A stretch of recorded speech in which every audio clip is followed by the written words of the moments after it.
Stage 4 blackouts are underway. They kicked in at 2 o'clock and will continue until 10 p.m. tonight. Eskom says they're due to additional breakdowns at the Medupi and Duva power stations. It's hoping to ration emergency generation reserves, which have been depleted. Stage 2 blackouts will come back into effect after 10 p.m. Reporters across the country are covering the story for us. We've got Kailihle Khumalo, who is in Johannesburg. We've got Ronald Masinda in Cape Town, and we've got Lethiwe Mdluli in Durban for us. Kaya, let's start with you in Johannesburg. You have been speaking to business owners. They're feeling the impact of this stage 4 blackout. Well, that's right, Clement. And of course, just navigating across Johannesburg, it's a bit of a nightmare. And also it's raining, but also most of the traffic lights are down. So you do find those businesses that are so resilient, like where we are, Clement. Just to give you a glimpse of what's happening, you can see that it's a booming establishment. Quite a lot is happening where we are. And purely they are using the fire as much as there's no electricity here. But let's speak to the owner just to get an idea. So, Sivas, maybe just give us a sense. You guys, you're proving to be resilient. So in spite of load shedding and the blackouts, in fact, you seem to be standing, as it were. Correct. Look, at the end of the day, the blackouts are here to stay for a while.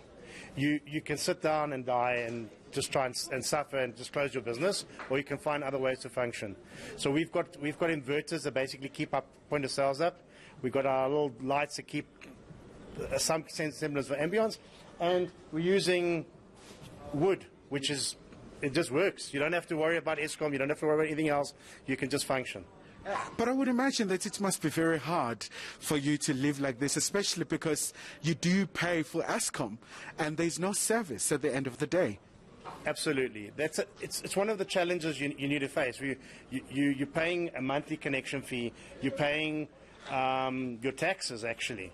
And we do actually suffer some downturn during the blackouts, because we just can't fully function the restaurant. You're going to have to cut down some of your menu. You're going to have to focus on takeaway, because people don't want to go out when it's like that. It's especially with the cold, the rain. It's a challenge. Yeah, so it is a double whammy indeed. But you know what? What would be your advice to other business owners for them to sustain themselves, for themselves to seek alternatives? As much as I know that it comes with a bit of a cost, doesn't it? Yes, you're very correct. So there's a number of ways you can do it. What we do is we've obviously got alternative fuel sources. So we've got gas, which helps our kitchen run. We've got wood, which helps our pizza oven run. And then we're running with UPSs for our point of sales. And in the long term, if you've got the financial power, which is actually the challenge I think most South Africans are suffering with right now. You've had a year and a half of COVID. You don't have money, but you actually probably need to go get yourself a generator, even if it's to run some of the store. Because at the end of the day, when people don't have power at home, they need to eat. So give them the opportunity to come and support you during the tough times, so you can make some money. You can pay your staff, you can pay the rental, you can keep families going. And all of this happens as the businesses are still recuperating from a harsh period of a very intense lockdown. So how are you guys surviving with all these, problems really coming into the fore? Look, we're blessed. As a brand, we've actually flourished during lockdown. Part of what's made us work is the fact that we actually made sure that our business was tuned towards the takeaway consumer.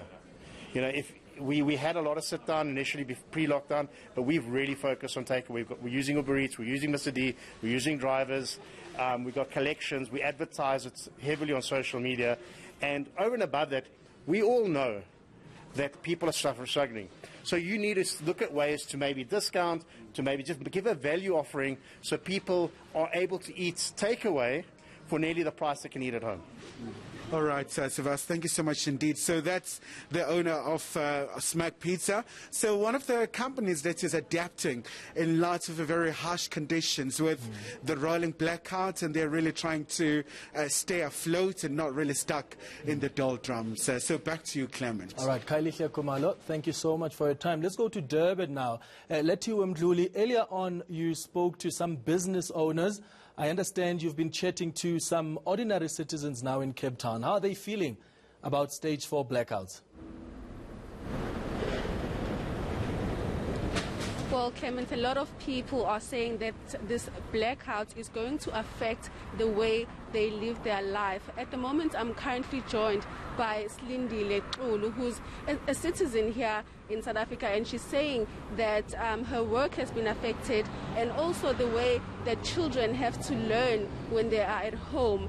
But I'm just going to now speak to her, get her reaction from this announcement. Slindile, so you've been telling me, Uguti, i-load shedding iyan affect empangeni nangokuthi nje menibuya emsebenzini anikwazi ukuthi nihambe kahle emgaqweni ngicela ungichazele nje kabanzi ngalokho.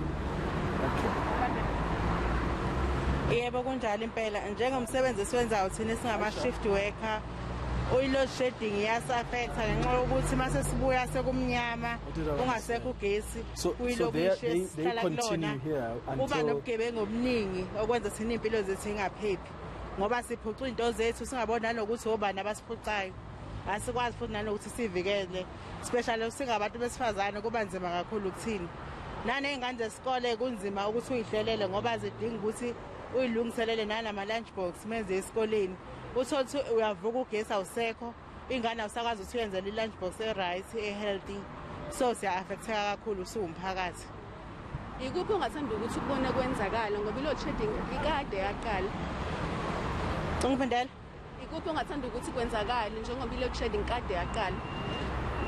Ukuthi kube khona ney'nguquko ey'khona. So, Clement, that was one of the citizens, Slindile Xulu, who's saying basically that she works shifts, and because she works shifts, it's very hard for them to actually get transport to their homes at night because they are afraid when there's load shedding to walk in these streets. She's also saying that children have also been affected as they cannot make them lunch during load shedding in the morning. So a lot of people are saying that they've been badly affected. Also, I spoke to businesses a bit earlier on, and they were saying that they'll have to close quite early. They usually close at 10, but at the moment they are preparing to close at 6 because of the blackout that has been announced by Eskom recently. All right, Letiwe Mdluli, our reporter, live to us from Durban. Thanks for your time. Let's move over to Cape Town now. Ronald Masinda, what impact is being felt that side?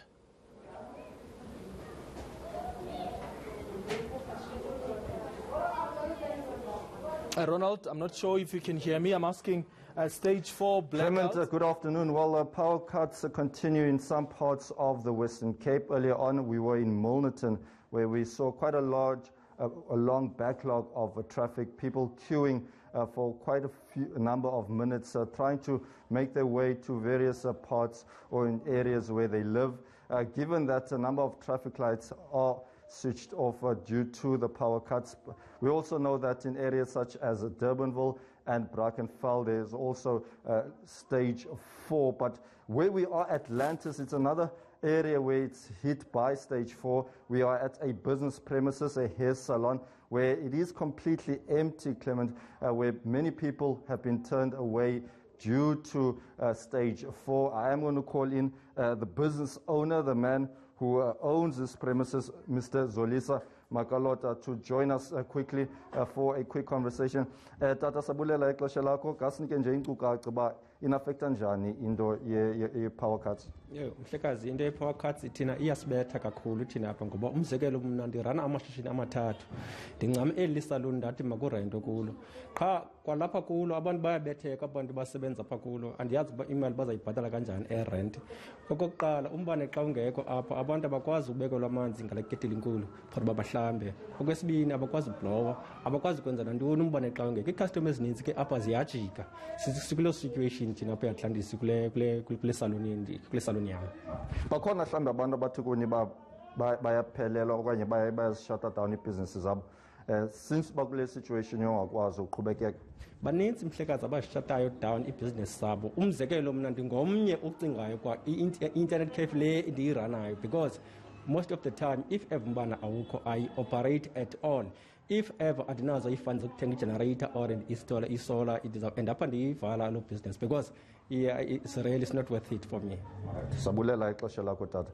Zolisa Makolota saying there, Clement, that he runs the shops, he rents them out to people who have skills to run hair salons and also a printing business. He says that one of the issues that he grapples with, he does not have money to afford for a generator and therefore sometimes faces the threat of people shutting down their own businesses, so he is left with an empty premises. We will also be going to various areas where we do know that at around 5 p.m. There will be stage 4 at around the CBD in Cape Town, and that is an area where there's a lot of traffic volumes during that time. So we will definitely keep the viewers posted as to how things are going during stage 4.